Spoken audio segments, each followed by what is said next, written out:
Hey everybody, it's the MycoSymbiote coming at you. Checking out our grain jars again over here. Look at this, we got the Ganoderma lucidum from Fungi Perfecti. It just grows so fast and then it just pees enzymes all over itself.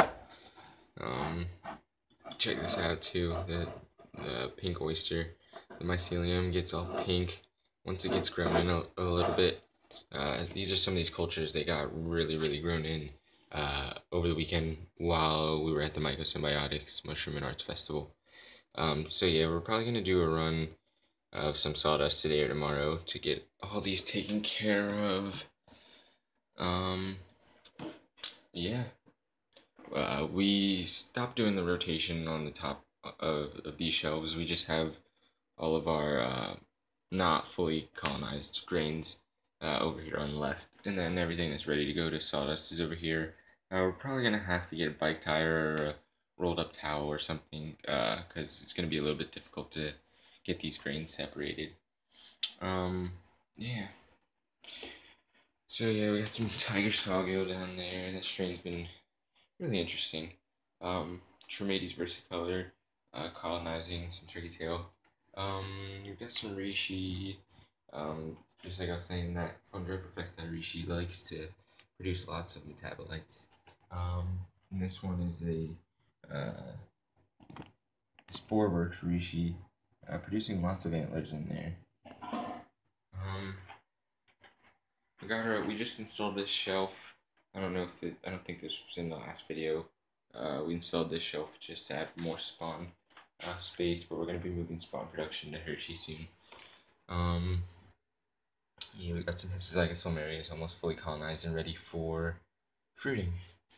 Got some tiger over there, and our King Stropharia, and more turkey tail and reishi.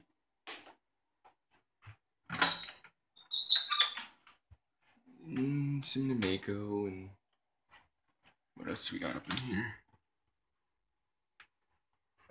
Hericium Aviatus.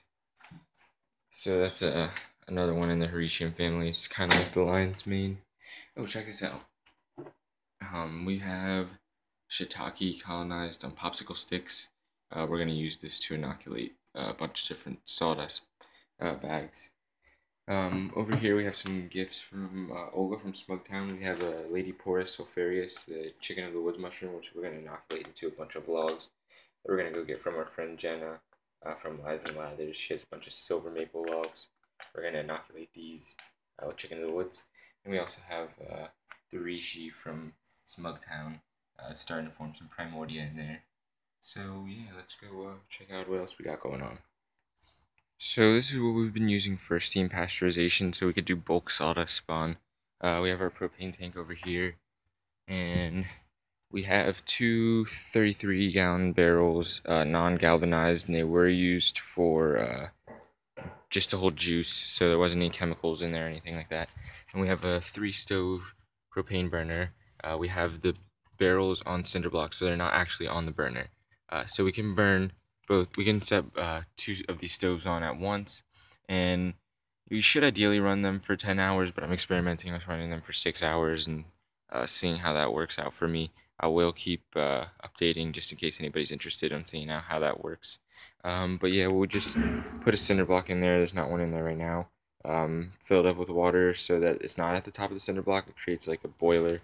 And then we're just stacking our bags in these Pepsi racks. They are a little starting to melt a little bit. You're going to want, I believe it's number 4 plastic. This is not, but it does hold its own in the heat.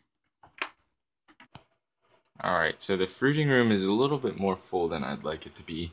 And I repurposed my fan. I'm going to be using it to build a laminar flow hood.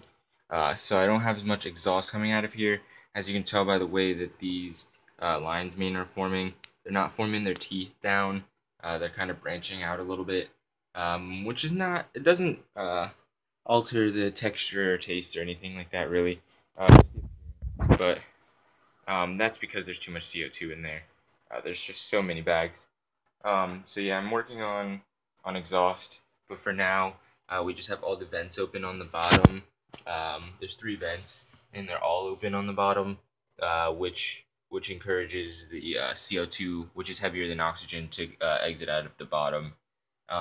So yeah, we have some Hypsizygous vulmarius. These are white elm oysters. They should be fruiting within the next couple days. I just got these in here.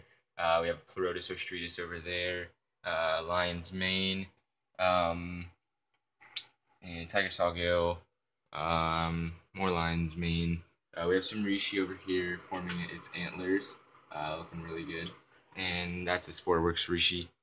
We have some pink oysters we just got in here. They should be popping out soon. And another lion's mane. And then on the top we have some golden oysters, which should also be starting to pop out soon. So because of the high amount of CO2, I am coming down here and opening the door at least 3 times a day. So just has to give it a little bit of fresh oxygen. And that fan back there does have a carbon filter on it, so it is capturing a lot of the spores and recirculating the air in through here. So yeah, that's what we got going on right now. We'll continue to update as we're working on the fruiting and spawn production in Hershey. There's going to be a lot of work put into that. We're actually going to get up there today. It's like 6 in the morning on Thursday.